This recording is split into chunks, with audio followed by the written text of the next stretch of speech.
கர்த்தருடைய பரிசுத்த நாமத்திற்கு மகிமை உண்டாவதாக. இந்த நாளிலும் நம்முடைய தியானத்திற்கு ஆதாரமாக 84வது சங்கீதத்தை நாம் தியானிக்க போகிறோம். இந்த 84வது சங்கீதம் கித்தீத் என்னும் வாத்தியத்தில் வாசிக்க கோராகின் புத்திரரில் உள்ள ராக தலைவனுக்கு ஒப்புவிக்கப்பட்ட சங்கீதம் என எழுதப்பட்டிருக்கிறது. அந்த சங்கீதத்தை நான் வாசிக்கிறேன். சேனைகளின் கர்த்தாவே, உமது வாசஸ்தலங்கள் எவ்வளவு இன்பமானவைகள்! என் ஆத்துமா கர்த்தருடைய ஆலய பிரகாரங்களின் மேல் வாஞ்சையும் தவனவுமாயிருக்கிறது. என் இருதயமும் என் மாம்சமும் ஜீவனுள்ள தேவனை நோக்கி கம்பீர சத்தமிடுகிறது. என் ராஜாவும் என் தேவனுமாகிய சேனைகளின் கர்த்தாவே, உம்முடைய பீடங்கள் இடையில் அடைக்கலான் குருவிக்கு வீடும் தகைவலான் குருவிக்கு தன் குஞ்சுகளை வைக்கும் கூடும் கிடைத்ததே. உம்முடைய வீட்டில் வாசமாயிருக்கிறவர்கள் பாக்கியவான்கள். அவர்கள் எப்பொழுதும் உம்மை துதித்து கொண்டிருப்பார்கள். உம்மிலே பலன் கொள்ளுகிற மனுஷனும் தங்கள் இருதயங்களில் செவ்வையான வழிகளை கொண்டிருக்கிறவர்களும் பாக்கியவான்கள். அழுகையின் பள்ளத்தாக்கை உருவ நடந்து அதை நீரூற்றாக்கி கொள்ளுகிறார்கள். மழையும் குளங்களை நிரப்பும். அவர்கள் பலத்தின் மேல் பலமடைந்து சீயோனிலே தேவ சந்நிதியில் வந்து காணப்படுவார்கள். சேனைகளின் தேவனாகிய கர்த்தாவே, என் விண்ணப்பத்தை கேளும். யாக்கோபின் தேவனே செவிகொடும். எங்கள் கேடகமாகிய தேவனே கண்ணோக்கமாயிரும். நீர் அபிஷேகம் பண்ணினவரின் முகத்தை பாரும். 1000 நாளை பார்க்கிலும் உமது பிரகாரங்களில் செல்லும் ஒரு நாள் நல்லது. ஆகாமிய கூடாரங்களில் வாசமாயிருப்பதை பார்க்கிலும் என் தேவனுடைய ஆலயத்தின் வாசற்படியில் காத்திருப்பதையே தெரிந்து கொள்வேன். தேவனாகிய கர்த்தர் சூரியனும் கேடகமுமானவர். கர்த்தர் கிருபையையும் மகிமையும் அருளுவார். உத்தமமாய் நடக்கிறவர்களுக்கு நன்மையை வழங்காதிரார். சேனைகளின் கர்த்தாவே, உம்மை நம்பி இருக்கிற மனுஷன் பாக்கியவான். மிக அருமையான ஒரு சங்கீதம். இந்த நல்ல பிதாவே, நாங்கள் உம்மை நன்றி உள்ள இருதயத்தோடு கூட துதிக்கிறோம். இந்த சங்கீதத்தின் மூலமாக கர்த்தர் எங்களோடு கூட நீர் என்ன பேச வேண்டும் என்று விரும்புகிறீரோ அடியானை மறைத்து ஆண்டவரே நீர் பேசும்படியாக நாங்கள் ஜெபிக்கிறோம். பேசுகிற எனக்கும் கேட்கிற ஒவ்வொருவருக்கும் ஆசீர்வாதமாய் மாற்றுங்க ஆண்டவரே. உம்முடைய நாமத்தை மாத்திரம் நீங்கள் மகிமைப்படுத்துங்க ஆண்டவரே. உம்முடைய கிருபை சூழ்ந்து கொள்ளட்டும். எங்களை தாழ்த்துகிறோம், வெறுமையாக்குகிறோம். உம்முடைய பிரசன்னத்தினால எங்களை நிரப்புங்க ஆண்டவரே. உம்மை நன்றியோடு கூட துதிக்கிறோம். இயேசு கிறிஸ்துவின் வெளியேறப்பட்ட நாமத்தில் ஜெபிக்கிறோம். ஜெபங்கேளும் ஜீவனுள்ள எங்கள் நல்ல பிதாவே, ஆமென். இந்த 84ஆம் சங்கீதம் யார் எழுதினார் என்றால், லேவி புத்திரர்கள் எழுதி கோராகின் புத்திரருக்கு கொடுத்ததாக அங்கே நான் வாசிக்க முடியும். எருசலேமுக்கு பண்டிகைக்கு போக விரும்புகிற போக முடியாத ஒரு பக்தனின் அனுபவங்கள் தான் இது என்று வேத பண்டிதர்கள் இதை சொல்கிறார்கள். ஆலயத்திலே ஆண்டவருடைய சமூகத்திலே லேவியர்களாக ஆசாரியர்களாக ஊழியம் செய்கிற ஒரு மனிதன் தன்னுடைய வாழ்க்கையிலே எருசலேம் தேவாலயத்திலே போக முடியாத, அந்த குறிப்பாக அந்த பண்டிகை காலத்திலே போக முடியாத ஒரு சூழ்நிலையில் தேவ பிரசன்னத்தை நாடி அந்த பக்தன் அந்த சங்கீதத்தை வாசித்து கோராகின் புத்திரருக்கு அந்த கொடுத்ததாக வேதத்திலே நாம் வாசிக்கிறோம். கோராரின் புத்திரருக்கு கொடுத்ததாக நாம் பார்க்க முடியும். எனவே இந்த சங்கீதத்தினுடைய முக்கியமான சாராம்சம் என்னவென்றால், தேவ பிரசன்னத்தை நாடுகிற ஒரு அனுபவம். இந்த சங்கீதம் தேவ பிரசன்னம் எவ்வளவு முக்கியமானது, அது எவ்வளவு நன்மை பயக்கக்கூடியது, அது எவ்வளவாய் நம்மை வழி நடத்தக்கூடியது என்பதை இந்த சங்கீதத்தில் உள்ள இந்த வசனங்கள் நமக்கு மிகவும் திட்டமும் தெளிவுமாக சொல்கிறது. இந்த சங்கீதத்தை வாசிக்கும்போது 42ஆம் சங்கீதத்திலே முதல் 2 வசனம் என்னுடைய நினைவுக்கு வருகிறது. 42ஆம் சங்கீதத்தை வாசிக்கும்போது, மானானது நீரோடைகளை வாஞ்சித்து கதறுவது போல தேவனே என் ஆத்துமா உம்மை வாஞ்சித்து கதறுகிறது. என் ஆத்துமா தேவன் மேல், ஜீவனுள்ள தேவன் மேலேயே தாகமாக இருக்கிறது. நான் எப்பொழுது தேவனுடைய சந்நிதியில் வந்து நிற்பேன் என்று அங்கே பக்தன் பாடுகிறதை நாம் பார்க்கிறோம். எனவே ஆண்டவருடைய பிரசன்னத்தை நாடுகிற அனுபவம் பழைய ஏற்பாட்டு காலத்திலே அந்த தேவ பிரசன்னத்தை தேவனுடைய ஆலயத்திலே, எருசலேம் தேவாலயத்திலே மாத்திரம்தான் அவர்களுக்கு அதை பெற முடிந்தது. ஆனால் இந்த புதிய ஏற்பாட்டு காலத்திலே ஆண்டவராய் இயேசு கிறிஸ்துவின் மூலமாக அந்த ரட்சிப்பின் மூலமாக அவரோடு கூட உள்ள ஐக்கியத்தின் மூலமாக உலகத்தின் எந்த மூலையிலே எந்த பகுதியிலே நீங்களும் நானும் இருந்தாலும் நம்முடைய வாழ்க்கையிலே தேவையானது ஒன்றே ஒன்றுதான், அந்த பிரசன்னத்தை வாஞ்சிக்கிற ஒரு அனுபவம். அந்த பிரசன்னத்தை வாஞ்சிக்கும் போது நிச்சயமாக நீங்களும் நானும் தேவ பிரசன்னத்தை உணர முடியும். நீங்கள் ஒரு இடத்துல முழங்கால் படியிட்டோ அல்லது நடந்து கொண்டோ அல்லது பிரயாணம் பண்ணி கொண்டு இருக்கும்போது கூட தேவ பிரசன்னத்திலே நீங்கள் நிரம்ப வேண்டும் என்று விரும்புவீர்களே ஆனால் நிச்சயமாக உங்களாலும் என்னாலும் அந்த தேவ பிரசன்னத்திலே நிரம்ப முடியும். அந்த முதல் வசனம் இப்படியாய் சொல்கிறது, சேனைகளின் கர்த்தாவே உம்முடைய வாசஸ்தலங்கள் எவ்வளவு இன்பமானவைகள். இதைத்தான் நம்முடைய அந்த பக்தன் அவனுடைய ஏக்கத்தை வெளிப்படுத்துகிற முதல் காரியம். அவர் தேவனுடைய ஆலயத்திலே இருந்து ஊழியத்தை செய்தவர். ஆனால் ஒரு குறிப்பிட்ட சூழ்நிலை நிமித்தமாக அந்த பண்டிகை காலங்களிலே அவரால் எருசலேமுக்கு வர முடியவில்லை. அந்த வர முடியாத சூழ்நிலையிலே தன்னுடைய ஆத்துமாவில் இருக்கிற வாஞ்சையை வெளிப்படுத்துகிறார். சேனைகளின் கர்த்தாவே உம்முடைய வாசஸ்தலங்கள் எவ்வளவு இன்பமானவைகள். இந்த உலகத்தில் மிக இன்பமான நேரம் அல்லது சஞ்சலம், தவிப்பு, துக்கம் இல்லாத அல்லது ஒரு பயம் இல்லாத ஒரு நேரம் எந்த நேரம் என்றால் ஆண்டவரோடு கூட உறவாடுகிற நேரம்தான். தேவ பிரசன்னத்திலே மகிழ்ந்திருக்கிற ஆண்டவர் அவரை அட்ரஸ் பண்ணுறதை பாருங்க, சேனைகளின் கர்த்தாவே என்று அவரை சொல்லுகிறார். ஆயிரம் கோடான கோடி பரிசுத்தர்கள் எப்பொழுதும் நீர் பரிசுத்தர் பரிசுத்தர் என்று சொல்லப்படுகிற அந்த சர்வ வல்லமை உள்ள தேவன், வானம் எனது சிங்காசனம், பூமி என்னுடைய பாதப்படி என்று சொல்லுகிறவர், அவ்வளவு மாபெரிய தேவன் நீங்களும் நானும் கூப்பிடும்போது நமக்கு சமீபமாய் கடந்து வருகிறார். நம்முடைய உள்ளத்திலே வாசம் பண்ணுகிறார். அவருடைய பிரசன்னத்தை நீங்களும் நானும் உணர முடியும். 2வது வசனத்தை நான் வாசிக்கிறேன். என் ஆத்துமா கர்த்தருடைய ஆலய பிரகாரங்களின் மேல் வாஞ்சையும் தவனவுமாய் இருக்கிறது. என் இருதயமும் என் மாம்சமும் ஜீவனுள்ள தேவனை நோக்கி கம்பீர சத்தம் விடுகிறது. இந்த கம்பீர ஆண்டவரை ஆராதிப்பதை குறித்து இந்த வசனத்திலே நீங்கள் நானும் வாசிக்கிறோம். இது நம்ம ஆலய பிரகாரங்களில் சென்று அல்லது பலராக இணைந்து நம்முடைய வீட்டிலே நாம் தேவனை ஆராதிக்கும் போது, தொழுது கொள்ளும் போது அவருடைய பிரசன்னத்தை உணர்கிறோம். அதில் பாருங்க, அந்த பிரசன்னம் எப்படி உணர்கிறது என்றால், இருதயத்திலும் மாம்சத்திலும் அந்த தேவ பிரசன்னம் நம்மை ஆட்கொண்டு கம்பீர சத்தமாய் ஆண்டவரை துதித்து பாடி கரங்களை தட்டி அல்லது இசைக்கருவிகளை வாசித்து ஆராதித்து அவருடைய பிரசன்னத்தை நாம் பெற்றுக்கொள்கிற அனுபவம். இது எதை காட்டுகிறது என்றால், ஆண்டவரை ஆராதிப்பதில் நீங்களும் நானும் அந்த சோர்வடைய கூடாது, அதற்கு முக்கியத்துவம் கொடுக்க வேண்டும், ஆண்டவருக்கு முதலிடம் கொடுக்க வேண்டும். அதைத்தான் மத்தேயு எழுதின சுவிசேஷம் 22ஆம் அத்தியாயம் 37வது வசனம் 4 சுவிசேஷங்களிலும் பார்க்க முடியும். அங்கே எழுதப்பட்டிருக்க, உன் முழு இருதயத்தோடும் உன் முழு ஆத்துமாவோடும் உன் முழு பலத்தோடும் உன் முழு சிந்தையோடும் கூட உன் தேவனை நீ நேசிக்க வேண்டும் என்று. ஆண்டவரை நேசிக்கிற ஒரு மனிதன்தான், ஆண்டவருக்கு முதலிடம் கொடுக்கிற ஒரு மனிதனுடைய இருதயமும் சரீரம்தான், மாம்சம்தான் கம்பீர சத்தமாய் ஆண்டவரை ஆராதிக்க முடியும். ஒருவேளை சத்தமிட்டு ஆராதிப்பது அநாகரிகம் என்று நீங்கள் நினைப்பீர்களேயானால் அந்த தவறான எண்ணத்தை எடுத்து விடுங்கள். ஆண்டவரை விடுதலையோடு கூட ஆராதிக்க வேண்டும் என்றுதான் வேதத்தில் எல்லா இடங்களிலும் சொல்லப்பட்டிருக்கிறதே தவிர ஒரு இடத்தில் கூட அதற்கு மாறாக சொல்லப்படவில்லை. 43ஆம் சங்கீதம் 4வது வசனத்தை நான் வாசிக்கிறேன்.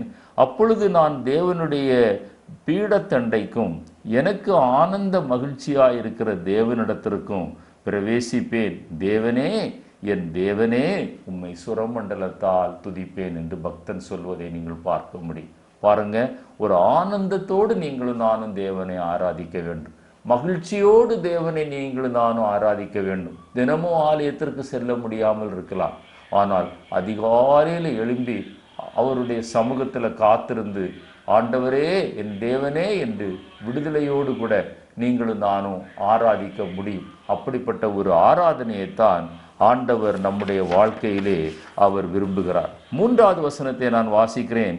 என் ராஜாவும் என் தேவனுமாகிய சேனைகளின் கர்த்தாவே, உம்முடைய பீடங்கள் அண்டையில் அடைக்கலான் குருவிக்கு வீடும் தகைவலான் குருவிக்கு தன் குஞ்சுகளும் கிடைத்தது. பாருங்க, அது எந்த அளவிற்கு அந்த இருதயத்தில் அவருக்கு ஒரு தாக்கம் ஏற்பட்டிருக்கும் என்றால், அந்த தேவரை தேவனுடைய சமூகத்திலே சென்று ஆராதிக்க முடியவில்லை என்கிற தாக்கம் எப்படி இருக்கிறது என்றால், இவர் ஆண்டவருடைய சமூகத்திலே ஊழியம் செய்த நாட்களிலே அந்த குருவிகள் அங்கே கூடுகள் கட்டி அந்த ஆலயம் மிகவும் சுறுசுறுப்பாக இயங்கி கொண்டிருந்தாலும், ஈவன் பலிபீடத்திற்கு பக்கத்தில் கூட அந்த தகைவலான் குருவியும் அடைக்கலான் குருவிகளும் கூடுகளை கட்டி அவர்கள் அந்த இடத்துல எந்த விதமான சலனமின்றி அங்கே வசித்து வருகின்றன.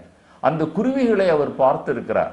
எனவே தான் அதை சொல்லுகிறார், அந்த குருவிகளுக்கு கிடைத்த அந்த ஸ்லாக்கியம் எனக்கு கிடைக்கவில்லையே.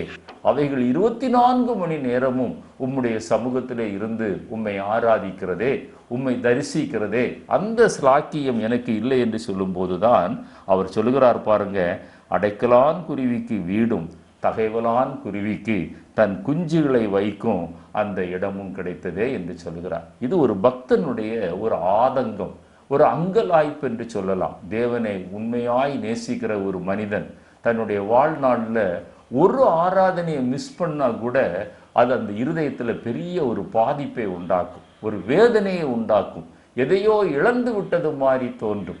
அது போன்ற அனுபவம் நம்முடைய வாழ்க்கையிலே இருக்க வேண்டும் என்று ஆண்டவர் விரும்புகிறார்.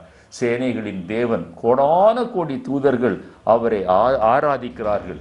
அந்த அந்த தேவனுடைய ஆலயத்தில் அந்த பீடங்கள் அண்டையில அங்கே ஒரு இடத்திலே பலியிடுகிறார்கள், ஒரு இடத்திலே தூப வர்க்கம் போட்டு தேவனை ஆராதிக்கிறார்கள். ஆனால் இந்த குருவிகள், அடைக்கலான் குருவிகளும் தகைவலான் குருவிகளும் எந்த சலனமும் இன்றி அங்கே அவைகளை அங்கே அந்த ஆலயத்திலே தங்கி இருக்கிறதை பார்க்கும்போது அவருக்கு தோன்றுகிறது, அந்த ஸ்லாக்கியம் எனக்கு கிடைக்கவில்லையே என்று சொல்லுகிறார். 4வது வசனத்திலே வரும்போது, உம்முடைய வீட்டில் வாசமாய் இருக்கிறவர்கள் பாக்கியவான்கள், அவர்கள் எப்பொழுதும் உம்மை துதித்து கொண்டிருப்பார்கள். ஆலயத்திலே தங்கி தொடர்ந்து தேவனை ஆராதிக்கிறவர்கள், தேவனுக்கு ஊழியம் செய்கிறவர்கள், இந்த தகைவலான் குருவிகள், இந்த அடைக்கலான் குருவிகள், அவைகளெல்லாம் என்னை காட்டிலும் பாக்கியவான்கள் என்று தன்னுடைய தாகத்தை வெளிப்படுத்துகிறார். பாருங்க, அப்படிப்பட்ட ஒரு தாகம் நம்முடைய இருதயத்திலே வர வேண்டும் என்று ஆண்டவர் விரும்புகிறார். 65ஆம் சங்கீதத்தில் 4வது வசனத்தை நான் உங்களுக்கு வாசிக்கிறேன்.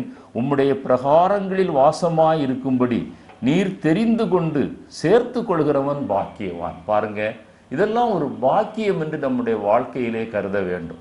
வானம் எனது சிங்காசனம், பூமி என்னுடைய பாதப்படி என்று சொல்லுகிறவர், கோடான கோடி தூதர்கள் பரிசுத்தர் பரிசுத்தர் என்று போற்றப்படுகிறவர், உங்களுடைய ஆராதனையையும் என்னுடைய ஆராதனையும் அவர் ஏற்றுக்கொள்ள சித்தம் கொண்டிருக்கிறாரே, அதற்கு நம்மை தெரிந்து கொண்டிருக்கிறாரே, நீங்களும் நானும் பாக்கியவான்கள். அதைத்தான் பக்தன் சொல்கிறான், உம்முடைய பிரகாரங்களில் வாசமாயிருக்கும்படி நீர் தெரிந்து கொண்டு சேர்த்து கொள்கிறவன் பாக்கியவான். உமது பரிசுத்த ஆலயமாகிய உமது வீட்டின் நன்மையால் திருப்தியாகும். அந்த திருப்தி, ஆண்டவரை ஆராதிக்கும் போது இருதயத்தில் ஆனந்தம் மாத்திரமல்ல, சந்தோஷம் மாத்திரமல்ல, மகிழ்ச்சி மாத்திரமல்ல, நமக்கு ஒரு ஆத்தும திருப்தியை ஆண்டவர் தருகிறார். இன்னொரு வசனத்தை வாசிக்கிறேன். சங்கீதம் 122:4, அங்கே இஸ்ரவேலுக்கு சாட்சியாக கர்த்தருடைய ஜனங்களாகிய கோத்திரங்கள் கர்த்தரின் நாமத்தை ஸ்தோத்தரிப்பதற்காக போகிறார்கள். அந்த ஆண்டவருடைய நாமத்தை துதிக்க வேண்டும். அவருடைய நாமத்தை நீங்களும் நானும் வீணாய் வழங்காதிருக்க வேண்டும். அதே நேரத்தில் ஆராதிக்கும் போது அவருடைய பலவிதமான நாமங்களை சொல்லி, அந்த நாமங்களுடைய மகத்துவங்களை சொல்லி நீங்களும் நானும் ஆராதிக்கிறவர்களாய் காணப்பட வேண்டும் என்று ஆண்டவர் விரும்புகிறார். லூக்கா எழுதின சுவிசேஷம் 2ஆம் அத்தியாயம் 37-38 வசனத்தில் ஆண்டவர் அங்கே ஒரு விதவையை குறித்து சொல்லுகிறார். ஆவியானவர் எழுதி வைத்திருக்கிறார். ஏறக்குறைய 84 வயது உள்ள அந்த விதவை தேவனை விட்டு நீங்காமலும் தேவாலயத்தை விட்டு நீங்காமலும், ஏனென்றால் அந்த பிரசனத்தை விட்டு அந்த அம்மாவால் வெளியில வர முடியல. வயசு என்ன? 84 வயசு. நீங்காமல் இரவும் பகலும் உபவாசித்து ஜெபம் பண்ணி ஆராதனை செய்து கொண்டிருந்தாள். அவளும் அந்நேரத்தில் வந்து நின்று கர்த்தரை புகழ்ந்து எருசலேமின் மீட்புண்டாக காத்திருந்த யாவருக்கும் அவரை குறித்து பேசினாள் என்று வாசிக்கிறோம். பாருங்க, அந்த இரவும் பகலும் தேவனுடைய பிரசன்னத்தில் காத்திருக்கிறவர்கள் அந்த இஸ்ரவேலுக்கு உண்டாக போகிற மீட்புக்கு காரணமாகிய ஆண்டவராய் இயேசு கிறிஸ்துவை காணும்படியான பாக்கியத்தை அவள் பெறுகிறாள். அங்கே வேதம் சொல்கிறது 84 வயது இளம் வயதிலே விதவையான ஒரு சகோதரி, ஆனால் தேவ பிரசன்னத்தை விட்டு விலகாத காரணத்தினால கர்த்தர் அந்த வாஞ்சையை கனப்படுத்தி அந்த சகோதரருடைய வாழ்நாளிலே இஸ்ரவேலுக்கு மீட்புண்டாக அவர் குறித்த அந்த அநாதி தீர்மானத்தின்படி குறித்த காலத்திலே ஆண்டவராய் இயேசு கிறிஸ்துவை உலகத்திற்கு அனுப்பினார் என்று பார்க்கிறோம். அதே போலதான் பாருங்க, நீங்களும் நானும் ஆண்டவரை ஆராதிக்கும் போது, தேவ பிரசன்னத்தில் மகிழ்ந்து களி கூறும்போது, நீங்கள் யாரையும் நீங்கள் குறித்து கவலைப்பட வேண்டாம். விடுதலையோடு கூட ஆராதியுங்கள், ஆவியோடு உண்மையோடு கூட தொழுது கொள்ளுங்கள், பரிசுத்த அலங்காரத்தோடு கூட தொழுது கொள்ளுங்கள், பயத்தோடு நடுக்கத்தோடு கூட கர்த்தரை சேவியுங்கள். இந்த தேசத்துல மீட்பு உண்டாகும், இந்த தேசத்துல ரட்சிப்பு உண்டாகும்.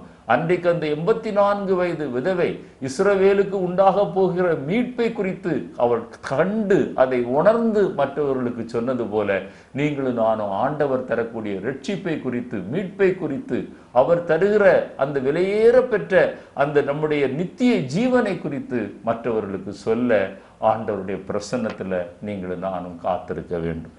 அது சரியான நேரம் என்னவென்றால் அதிகாலை நேரம் ஆண்டவருடைய சமூகத்தில் நீங்களும் நானும் வர வேண்டும். அடுத்ததாக 5வது வசனத்தை வாசிக்கிறேன்.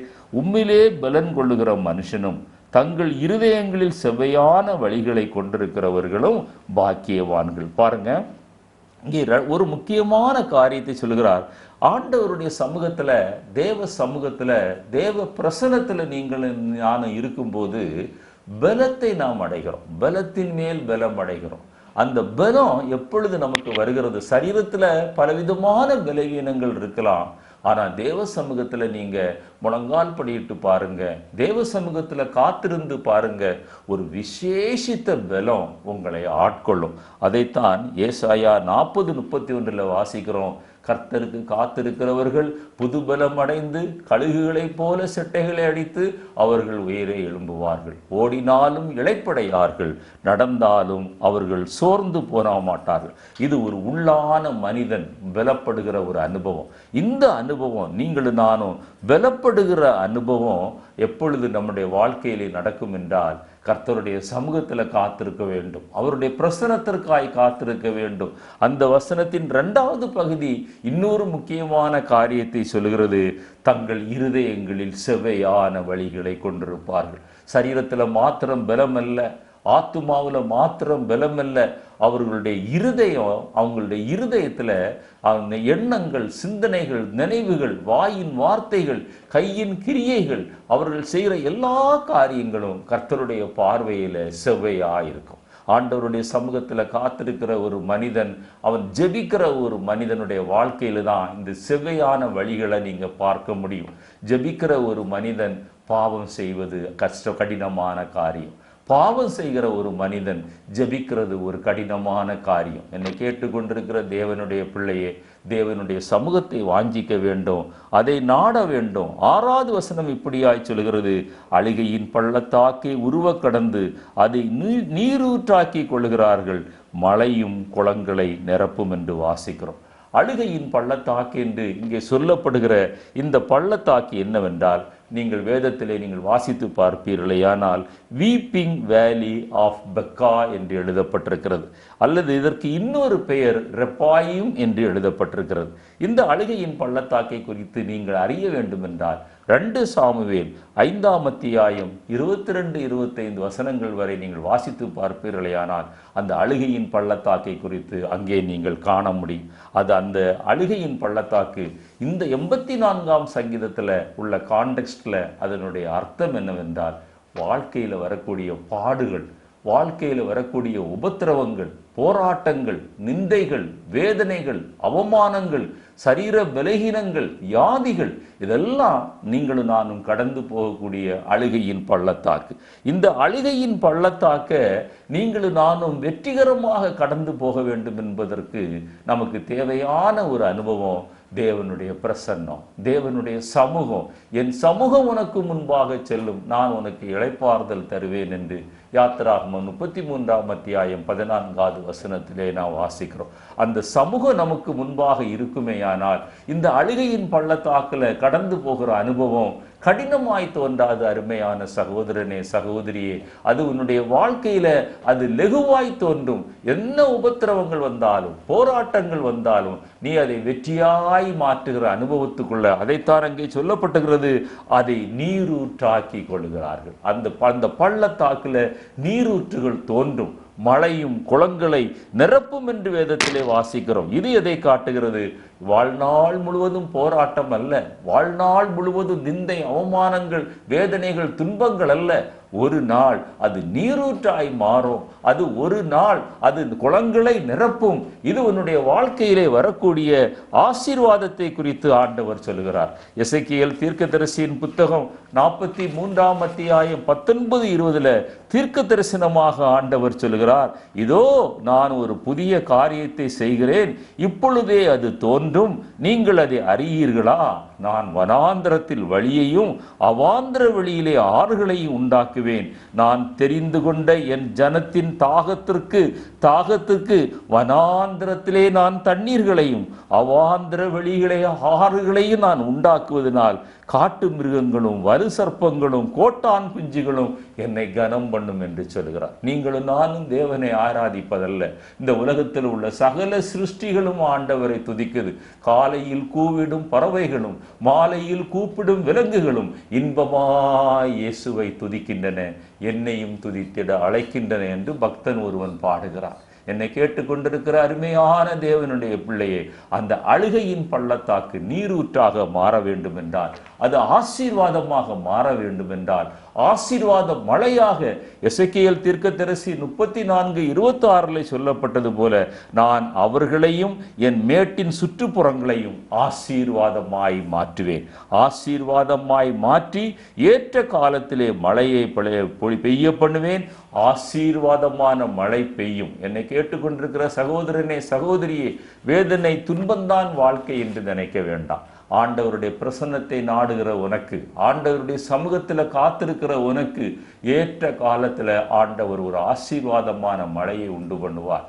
நீரூற்றுகள் தோன்றும், மழை குளங்களை நிரப்பும், வறட்சி மாறும், வனாந்தரத்தில் ஆறுகள் தோன்றும். அதைத்தான் ஆண்டவர் அவருடைய பிரசன்னத்தை நாடுகிற பிள்ளைகளுக்கு ஆசீர்வாதமாக அவர் சொல்லுகிறார். 7வது வசனம் இப்படியாய் சொல்கிறது, அவர்கள் பலத்தின் மேல் பலம் அடைந்து சீயோனிலே தேவ சந்நிதியிலே அவர்கள் வந்து காணப்படுவார்கள். பலத்தின் மேல பலம் அடைகிற அனுபவம் இன்றைக்கு இருக்கிற இந்த பலம் அல்ல, இது சரீர பலத்தை காட்டிலும் நம்முடைய ஆவிக்குரிய பலத்தை காட்டுகிறது. தேவ சமூகத்தில் ஒவ்வொரு நாளும் காத்திருக்கும் போது ஒரு ஆவிக்குரிய வளர்ச்சி, ஒரு ஆவிக்குரிய ஸ்ட்ரென்தனிங், அதுதான் பலத்தின் மேல் பலம் அடைகிற அனுபவம். அந்த ஆண்டவர் சொல்கிறார் நீதிமொழிகள் 4:18 அந்த பலம் எப்படிப்பட்ட பலமா? நீதிமான்களுடைய பாதை நடுப்பகல் வரைக்கும் அதிகமாய் பிரகாசிப்பிக்கிற சூரியனை போல காணப்படும். வயது செல்லும் போது உங்களுடைய பலம் குன்றி போவதில்லை, சரீரம் தொய்ந்து போகலாம், ஆனால் ஆத்துமா பலமடையும்.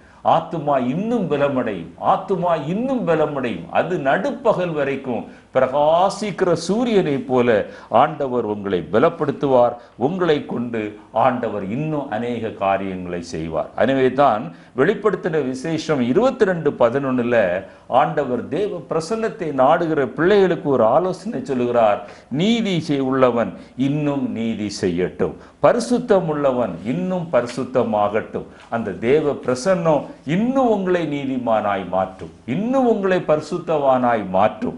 அந்த 84ஆம் வசனத்திலே 8வது சங்கீதத்திலே 8வது வசனம் இப்படியாய் சொல்லுகிறது, சேனைகளின் தேவனாய கர்த்தாவே என் விண்ணப்பத்தை கேளும், யாக்கோபின் தேவனே எனக்கு செவி கொடும். பாருங்க, நம்முடைய ஆண்டவர் எப்படிப்பட்ட ஆண்டவர்? நம்முடைய விண்ணப்பத்தை கேட்கிற ஆண்டவர், நமக்கு செவி கொடுக்கிற ஆண்டவர், மாம்சமான யாவருடைய ஜெபத்தை கேட்கிறவர் என்று வேதத்திலே வாசிக்கிறோம்.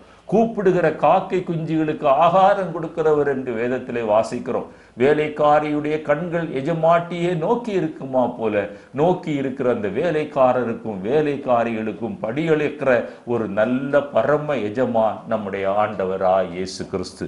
கூப்பிட்ட யாவருக்கும் அவர் பதில் கொடுக்கிறார். எனவே இந்த தேவ பிரசன்னத்துல நீங்களும் நானும் கவிழ்ந்திருக்கும் போது 8வது வசனத்திலே நாம் சொல்கிறோம், தேவனே எனக்கு செவி கொடும். 9வது வசனத்துல பக்தன் சொல்கிறான், எங்கள் கேடகமாகிய தேவனே கண்ணோக்கமாயிரும். பாருங்க, ஆபிரகாமை பார்த்து ஆண்டவர் சொன்னார் ஆதியாகமம் 15வது வசனத்துல, நான் உனக்கு கேடகமும் மகாபலமுமாயிருக்கிறேன். அதே ஆண்டவரை தான் நீங்களும் நானும் ஆராதிக்கிறோம். ஆபிரகாம் அவன் போன இடமெல்லாம் பலிபீடத்தை கட்டினான் என்று வாசிக்கிறோம். ஆபிரகாம் சஞ்சரித்து கொண்டிருந்த பாதையிலே, வனாந்திர பாதையிலே, பரதேசியாய் சஞ்சரித்த காலகட்டங்களிலே எங்கெல்லாம் கூடாரம் போட்டாரோ அங்கெல்லாம் அவர் முதல்ல செய்த வேலை ஒரு பலிபீடம் கட்டி தேவனை ஆராதிக்கிறது. தேவ பிரசன்னத்தை நீங்கள் நாடுகிற மனிதனாயிருந்தால், மனுஷியாயிருந்தால், இன்றைக்கு ஆண்டவர் உங்களோடு கூட சொல்கிறார், அவர் மகாபலமும் கேடகமுமாயிருந்து ஆண்டவர் உங்களை நடத்துவார். 9வது வசனத்தில் அப்படி சொன்னவர், நீர் அபிஷேகம் பண்ணினவருடைய முகத்தை பார். பரிசுத்த ஆவியானவருடைய அபிஷேகத்தை நீங்களும் நானும் பெற்றுக்கொள்ளணும். ஆண்டவரிடத்துல பரிசுத்த ஆவியின் அபிஷேகத்தை இதுவரை நீங்கள் பெறவில்லை என்றால் இன்றைக்கு கேளுங்க, ஆண்டவர் நிச்சயமாக தந்தருளுவார். மீனை கேட்டால் அவர் பாம்பை கொடுப்பாரோ, அவர் அப்பத்தை கேட்டால் அவர் கல்லை கொடுப்பாரோ? பொல்லாத மனுஷராகிய நீங்கள் உங்கள் பிள்ளைகளுக்கு நன்மையான ஈவுகளை கொடுக்கும் போது உங்கள் பரமபிதா அதிலும் மேலான நன்மைகளை உங்களுக்கு தருவார் என்று நீங்கள் நிச்சயிக்கிறது இல்லையா என்று ஆண்டவராய் இயேசு கிறிஸ்து நம்மை பார்த்து சொல்லுகிறார். எனவே என்னை கேட்டுக்கொண்டிருக்கிற தேவனுடைய பிள்ளையே, நீ பரிசுத்த ஆவியின் அபிஷேகத்தை பெற வேண்டும் என்று ஆண்டவர் விரும்புகிறார். 10வது வசனத்துல பக்தன் சொல்கிறார், 1000 நாளை பார்க்கிலும் உமது பிரகாரங்களில் செல்லும் ஒரு நாள் நல்லது. பாருங்க, அந்த தேவனை ஆராதிப்பதனுடைய மேன்மையை காட்டுகிறது. அவருக்காக காத்திருக்கிற அனுபவத்தை காட்டுகிறது. அவர் சொல்கிறார், ஆகாமிய கூடாரங்களில் வாசமாயிருப்பதை பார்க்கிலும் என்னுடைய தேவனுடைய ஆலயத்தின் வாசற்படியிலே காத்திருப்பதை நான் தெரிந்து கொள்வேன். ஹல்லேலூயா! அந்த ஆண்டவரை ஆராதிப்பதனுடைய மேன்மை, அவருடைய பிரசன்னத்தினுடைய மேன்மை, அவருடைய மகிமையின் பிரசன்னத்தை வாஞ்சிக்கிறதுனுடைய மேன்மையை பக்தன் இவ்வாறாய் சொல்கிறார். 11வது வசனத்துல பாருங்க, தேவன் கர்த்தர், தேவனாகிய கர்த்தர் சூரியனும். என்ன சூரியன்? அவர் நீதியின் சூரியன் என்று மல்கியா தீர்க்கதரிசியின் புத்தகம் 4ஆம் வசனத்துல 4ஆம் அத்தியாயத்துல 2வது வசனத்துல வாசிக்கிறோம்.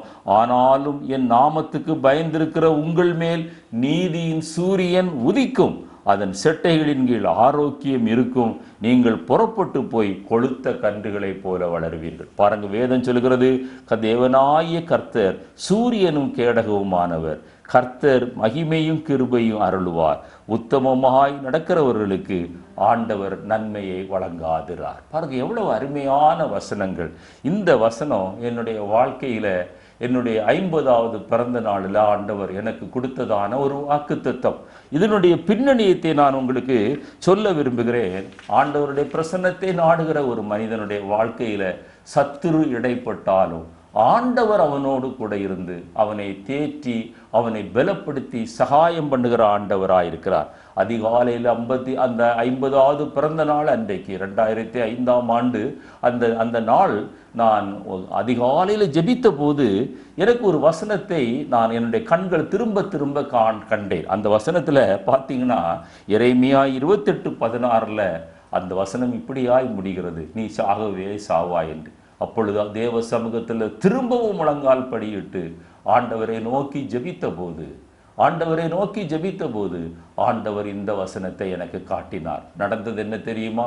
அன்றைக்கு நான் என்னுடைய வீட்டில் மாடியிலிருந்து ஒரு 9 அடி உயரத்தில் கீழே விழுந்து என்னுடைய தலையில 4.5 சென்டிமீட்டர் அளவுக்கு 2 பெரிய காயங்கள் ஏற்பட்டு ஏராளமான இரத்தம் சிந்தி ஒரு பெரிய விபத்துக்குள்ளாய் ஆன போதும் அந்த வேதத்தில் எழுதப்பட்ட பிரகாரமாகிய தேவனாகிய கர்த்தர் சூரியனாயிருந்து கேடகமாயிருந்து கிருபையோடு கூட அவர் மகிமையோடு கூட என்னுடைய எலும்புகள் ஒன்றும் முறியாமல் பாதுகாத்தார். சத்துரு சொன்னா, நீ அன்றைக்கு சாகவே சாவாய் என்று சொன்னா, திரும்பவும் அந்த பிரசன்னத்தை நாடின போது ஆண்டவர் இந்த வசனத்தை கொடுத்தார்.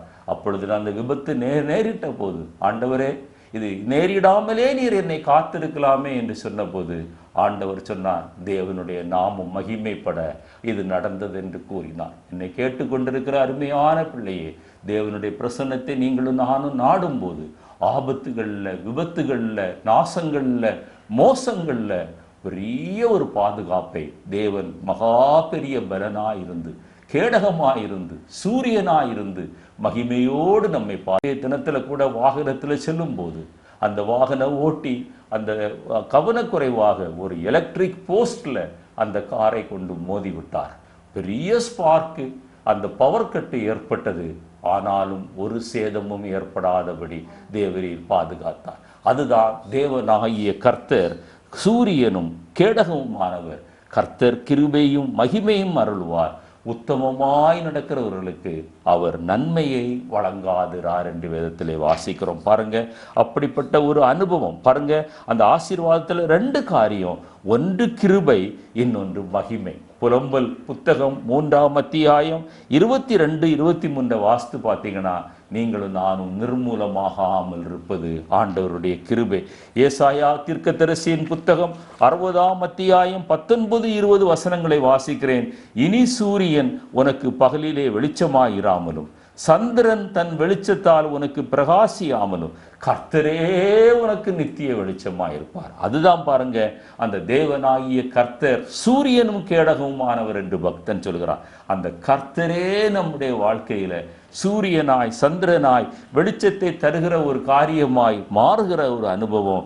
அவர் நித்திய வெளிச்சமும், கர்த்தரே உனக்கு நித்திய வெளிச்சமும், உன் தேவனே உனக்கு மகிமையுமாயிருப்பார். உன் சூரியன் இனி அஸ்தமிப்பதில்லை. உன் சூரியன் இனி அஸ்தமிப்பதில்லை. உலக பிரகாரமான சூரியன் அஸ்தமிக்கலாம், ஆனால் நீதியின் தேவனாகிய சூரியன் நம்மளுடைய ஜீவியத்தில் அவர் அஸ்தமிப்பதில்லை. உன் சந்திரன் மறைவதில்லை. கர்த்தர் உனக்கு நித்திய வெளிச்சமாயிருக்கிறார். அதோடு கூட முடியல, உன் துக்க நாட்கள் முடிந்து போகும். இந்த வருடத்தில் இது வாக்குத்தத்தமாய் நாம் எடுத்துக்கொள்வோம். உன்னுடைய துக்க நாட்கள் முடிந்து போகும். நீ இவ்வளவு நாட்கள் அழுகையின் பள்ளத்தாக்கை கடந்து கொண்டு வந்தாய், ஆனால் ஒரு நீரூற்றை ஆண்டவர் காட்டுகிறார். அல்லேலூயா. மழை குளங்களை நிரப்புவதை காட்டுகிறார். ஆசீர்வாத மழை பெய்வதை ஆண்டவர் காட்டுகிறார். உன் துக்க நாள் முடிந்து போகும். ஏனென்றால் உன்னுடைய சூரியன் யார், உன்னுடைய சந்திரன் யார்? என்னுடைய சேனைகளின் தேவனாகிய கர்த்தர். அவரே உன்னுடைய வாழ்க்கையில இருந்து அவர் கிருபையும் மகிமையும் அருளுவார். நாம் நிர்மூலமாகாதிருக்கிறது கர்த்தருடைய கிருபையே. அவருடைய இரக்கங்களுக்கு முடிவில்லை. அவைகள் காலைதோறும் புதியவைகள். அதுதான் முக்கியமான பாயிண்ட். நமக்கு அவருக்கு நிர்மூலமாகாமல் இருப்பது கிருபை நமக்கு தெரியும். ஆனா காலைதோறும் புதியவைகள். ஒவ்வொரு நாளும் அதிகாலையில் தேவ சமூகத்தில் அவருடைய பிரசன்னத்தில் மகிழ்ந்து இருக்கும் போதுதான் அந்த கிருபையை ஆண்டவர் கிடைக்கு நமக்கு தருகிறார். வனாந்திரத்தில் அந்தண்டைக்கு தேவையான மன்னாவை அவர்கள் பொறுக்க வேண்டும் என்று ஆண்டவர் சொன்னார். சேர்த்து வைக்க முடியாது, அது பூசானம் பிடித்தது, அது நாற்றம் எடுத்தது. அதுபோல நீங்களும் நானும் கிருபையை சேர்த்து வைக்க முடியாது. கிருபையை அன்னன்று நீங்களும் நானும் பெற்றுக்கொள்ள வேண்டும். உமது உண்மை பெரிதா இருக்கிறது. இது தேவனுடைய சத்தியம், அது உண்மை என்று ஆண்டவர் சொல்கிறார். சேனைகளின் கர்த்தாவே, 12வது வசனத்தில் பக்தன் சொல்கிறான், சேனைகளின் கர்த்தாவே.